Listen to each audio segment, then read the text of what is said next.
یہ کہانی چار دوستوں وقار، علی، فراز اور شعیب کی ہے جو ایک منحوس حویلی کی طرف کھینچے چلے جاتے ہیں جس کے بارے میں گاؤں میں خوفناک کہانیاں مشہور ہیں۔ ایک رات تجسس میں مبتلا ہو کر وہ دوست حویلی میں داخل ہوتے ہیں اور وہاں ایک پر اسرار صندوق اور ایک پرانی آئینے میں نظر آنے والی خوفناک عورت کی پرچھائی دیکھتے ہیں۔ یہ خوفناک تجربہ ان کی زندگیوں کو ہمیشہ کے لیے بدل دیتا ہے۔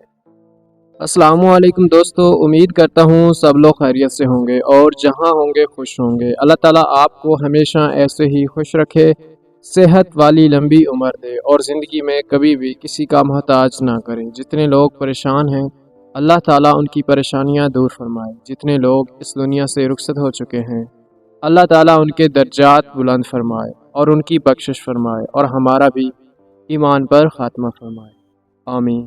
تو چلتے ہیں آج کی سٹوری کی طرف۔ آج کی یہ کہانی ہمیں انڈیا سے ایک وقار نے سینڈ کی ہے۔ وہ ہیں تو مسلم لیکن انڈیا میں رہتے ہیں۔ انہوں نے اپنی ایک پراسرار کہانی ہمارے ساتھ شیئر کی ہے۔ وہ کہتے ہیں کہ میں ایک چھوٹے سے گاؤں میں رہتا ہوں۔ کچھ سال پہلے میری زندگی میں ایک ایسا واقعہ پیش آیا جس نے میری دنیا کو ہمیشہ کے لیے بدل دیا۔ وہ ایک سرد رات تھی جب میں اپنے دوستوں کے ساتھ گاؤں کے قریب ایک پرانی حویلی کے بارے میں باتیں کر رہا تھا۔ لوگوں کا کہنا تھا کہ وہ حویلی منحوس ہے اور وہاں کچھ عجیب ہوتا ہے۔ میں نے کبھی بھوت پریت پر یقین نہیں کیا تھا، اس لیے میں نے اپنے دوستوں کو چیلنج کیا کہ ہم اگلی رات وہاں جائیں اور حقیقت کا سامنا کریں۔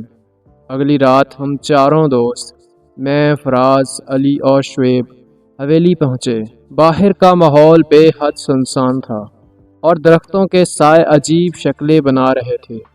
حویلی کا دروازہ زنگ آلود تھا اور جیسے ہی ہم نے اسے کھولا ایک سرد ہوا کا جھونکا ہماری طرف آیا۔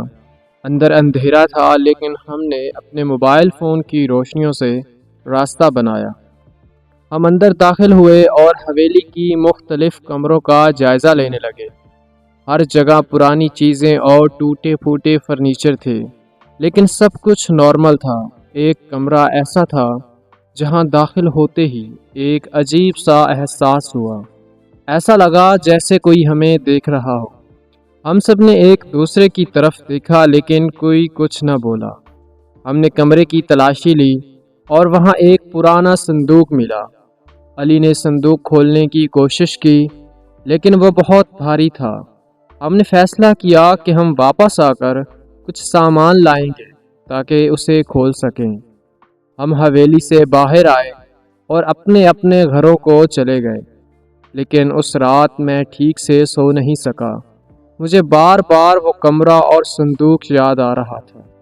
اگلے دن ہم سب دوبارہ حویلی پہنچے لیکن اس بار کچھ عجیب تھا۔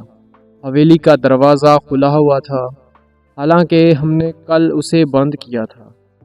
ہم اندر داخل ہوئے اور وہی کمرے کی طرف بڑھے لیکن جیسے ہی ہم نے دروازہ کھولا صندوق غائب تھا۔ ہم حیران تھے کہ اتنا بھاری صندوق کہاں جا سکتا ہے، کوئی اور تو یہاں آیا نہیں ہو سکتا تھا۔ اچانک علی کو محسوس ہوا کہ کوئی ہمارے پیچھے کھڑا ہے۔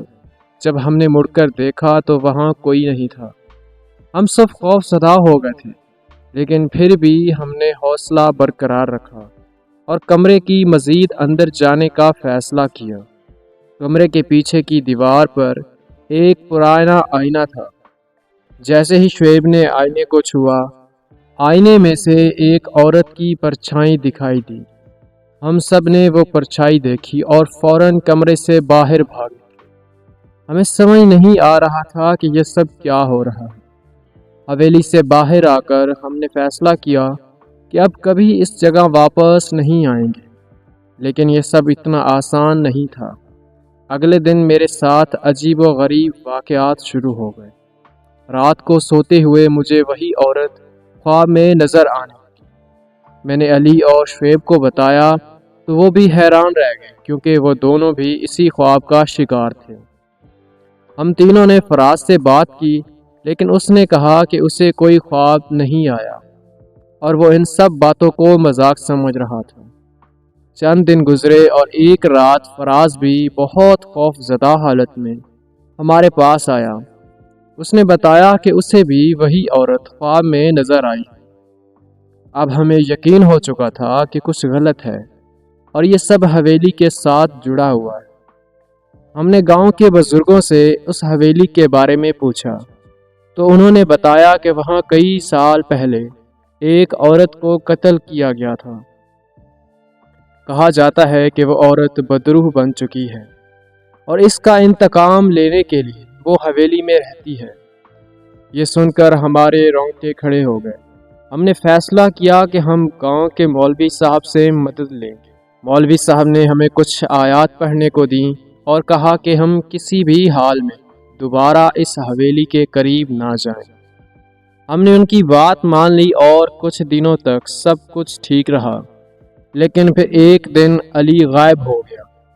ہم نے علی کو ہر جگہ تلاش کیا لیکن وہ کہیں نہیں ملا۔ آخر کار ہمیں شک ہوا کہ شاید وہ حویلی گیا ہو۔